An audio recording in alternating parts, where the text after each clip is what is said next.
और आर्मोल कौन सा पीस का कितना होता है, ठीक है। तो दो चीज़ सीखेंगे और पूरा डिटेल में सीखेंगे, इस वीडियो को पूरा जरूर देखिएगा। सबसे पहले बात कर लेंगे हम आर्मोल की, ठीक है। तो कौन सा साइज का आर्मोल कितना होता है, ठीक है। हम 34 से स्टार्ट करते हैं, ठीक है।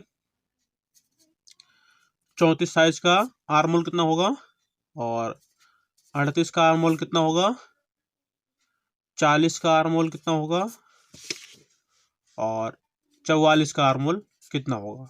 आज की वीडियो में ये वाला हम बात आपको बताएंगे यहाँ पे कि इन सब के आर्मोल कितना होगा। 34, 38 और 40 और 44 का आर्मोल मैं आपको बताऊंगा, और डिटेल बाय डिटेल बताऊंगा सारा चीज़ बाकायदा से, ठीक है। वीडियो को पूरा जरूर देखिएगा ताकि आपको समझ में आ जाए कि अभी तक हम क्या करते थे, अंधाधुन कटिंग करते थे, ठीक है। हमें कोई आर्मोल का नाप नहीं पता है, कोई कुछ भी नहीं पता है, शोल्डर का नाप नहीं पता है, बस बनाना है। शोल्डर लेते भी हैं लोग तो पूरी तरीके से सही से यूज नहीं कर पा रहे हैं उसको कि शोल्डर रखना कितना है, ठीक है। तो आर्मोल इसी के आधार पर मैं आपको बता रहा हूँ कि 34 का आर्मोल कितना होना चाहिए, 38 का आर्मोल कितना होना चाहिए, और 40 का आर्मोल कितना होना चाहिए, और 44 का आर्मोल कितना होगा, अनुमान लगाओ। उसके बाद जब भी मेजरमेंट आप लेंगे, मेजरमेंट लेने के बाद भी आपको आर्मोल को नापना है। जब आप मेजरमेंट लेते हैं किसी भी लेडीज का तो उसका आर्मोल आपको नापना चाहिए, ठीक है। तो हम सबसे पहले हम आपको 34 का आर्मोल बताते हैं, ठीक है। तो भैया मेरे 34 का आर्मोल जो अभी साइज अकॉर्डिंग जो चल रहा है, जो इंडियन का चल रहा है 34 का आर्मोल, वो आपका आएगा 8.5, ठीक है। 8.5 इंची आर्मोल इसका आएगा, ठीक है। 8.5 इंची आर्मोल आएगा 34 का। मैं आपको बता दे रहा हूँ इसे मोटा मोटा, लेकिन यही फार्मूला अगर आपको 34 चेस्ट है तो उसके बाद नापना जरूर 8.5 ही आएगा। और अगर आप ब्लाउज बनाते हैं तो आपका ब्लाउज का आर्मोल 34 का आएगा 8 इंची, और अगर आप सूट बनाते हैं तो सूट का आर्मोल 34 का आपका आएगा 8.5 इंच, ठीक है। तो ये कंफर्म हो गया आपको ना। अब हम आते हैं 38 के साइज पे। तो 38 का आर्मोल कितना होना चाहिए, देखिए यहाँ पे 38 का आर्मोल होता है 9 इंच, ठीक है।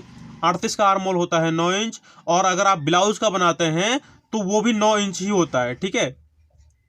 9 इंच से 1-2 सूत कम होता है, लेकिन 9 इंच से कम, ज्यादा कम नहीं, 9 और 9.5 के बीच में होता है इसका, ठीक है। आर्मोल 38 का आर्मोल जो है 9, 9.25 के 9.5 के बीच में मान लो हो ही जाता है, क्योंकि देखो सूट में लूजिंग पड़ता है और ब्लाउज फिटिंग बनता है, तो आर्मोल जो हो वो फिक्स रहता है, क्योंकि आर्मोल से अंडरवेस्ट से झोल आता है, ठीक है। तो झोल ना आए इसके लिए यहाँ पे हम इसको आर्मोल को रखते हैं 9 इंच, ठीक है।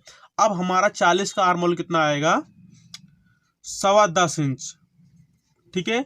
अगर आप 40 साइज का पीस आप बनाते हैं तो उसका आर्मोल जो आता है वो आर्मोल आपको आएगा 10.25 इंच, ठीक है। और अगर आप ब्लाउज बनाते हैं 40 साइज का तो 9.5 इंची आर्मोल इसका आएगा, ठीक है। ब्लाउज का आर्मोल आएगा 9.5 इंच, ठीक है। यहाँ लिख देता हूँ ब्लाउज का, ठीक है। अगर ब्लाउज का आर्मोल बनाते हैं तो 9.5 इंच, और सूट का आर्मोल बनाते हैं तो 10.5 इंच, ठीक है। तो ये कंफर्म हो गया ना। अब क्या करना है, 44 का आर्मोल आपका आएगा 10.5 ब्लाउज का, और 11 इंची जो आएगा सूट का आर्मोल आएगा। 100% गारंटी के साथ बता रहा हूं, इसको आप देखिए एक बार जा करके, फार्मूला अपना मिलाइए। पहले आप नाप लीजिए बॉडी नाप, 44 का नाप लेके देखिए, ब्लाउज का आर्मोल आएगा 10.5, और अगर आप सूट यानी कि सूट का नाप लेते हैं तो उसका भी आर्मोल आप नापेंगे तो लूजिंग के साथ आपका आएगा 11 इंची, और जो 40 साइज का आर्मोल नापेंगे ब्लाउज का उसका आएगा 9.5, और अगर आप सूट का नापते हैं लूजिंग के साथ उसका आर्मोल आएगा आपका 10.5, 10.15, ठीक है। 38 का आएगा आपका 9.5, और वैसे नापेंगे तो 9, और आपका ये जो 38 का आर्मोल है उसका भी यही 9.5 मैंने आपको बता दिया, और 34 की जो आर्मोल है वो भी है 8.5, और वो जो रहेगा 8 इंच रहेगा। तो ये आपको समझ में आ गया है, ठीक है। तो ये आज का यही है, इतना हिसाब है, ये जरूर आपको ध्यान रखना चाहिए और इसको समझ के ही काम करना चाहिए। चलो मिलते हैं नेक्स्ट वीडियो, तब तक के लिए बाय बाय।